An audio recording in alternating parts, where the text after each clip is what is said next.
बैठक करून आता नव्या मुंबईला निघालोय. सुषमा अंधारेंना मुंबईत बसून बोलायला काय लागते? आम्ही लोकांच्यात आहे, सारखं लोकांच्यात जातोय आणि कायदा सुव्यवस्था जिल्ह्याची कुठेही बिघडलेली नाही.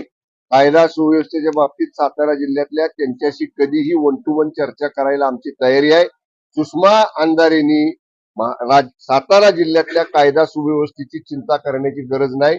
कायदा सुव्यवस्था जिल्ह्यातली अबाधित आहे. असा उल्लेख संजय राऊतांनी केला, शिंदे साहेबांनी ठाण्याचा रहमान डकेत बहीण भाऊच आहेत. सुषमा अंधारे आणि संजय राऊत हे एकमेकाचे आवळे जावळे बहीण भाऊ आहेत. दोघांनाही मीडिया पुढे बोलण्याशिवाय दुसरं काही काम नाही. संजय राऊत साहेबांची तब्येत बरी नसल्यामुळे आता जास्त मी त्यांच्याबद्दल काही बोलणार नाही. त्यांना काय म्हणायचे म्हणू द्या.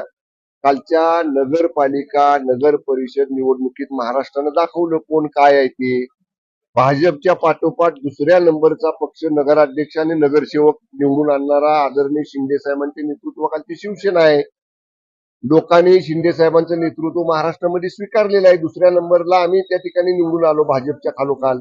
त्यामुळं आणि तुमची काय अवस्था झाली संजय राऊतांना म्हणा बघा ना एकदा, उबाटा कुठं आहे, उबाटा कितव्या नंबरला आहे, खालून सुद्धा खालच्या नंबरवरून सुद्धा शोधून सापडत नाही. संजय राऊतांनी असं बोलत राहावं. आणखीन संजय राऊतांचा पक्षाचा नंबर त्यांच्या अशा बोलण्यामुळे खाली खाली खाली खाली जात राहील.